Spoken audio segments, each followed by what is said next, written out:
What's the meaning of buttock?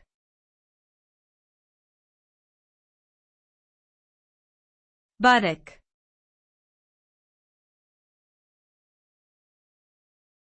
Buttock.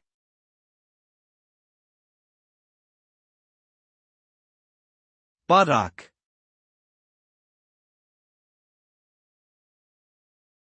Buttock.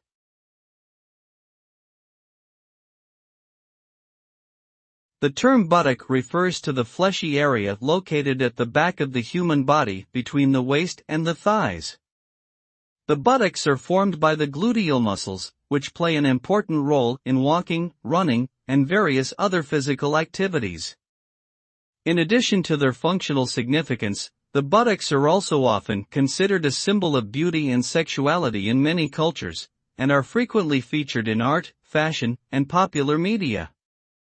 Proper care and exercise can help keep the buttocks firm and healthy, while injuries or medical conditions can sometimes cause pain or discomfort in this area.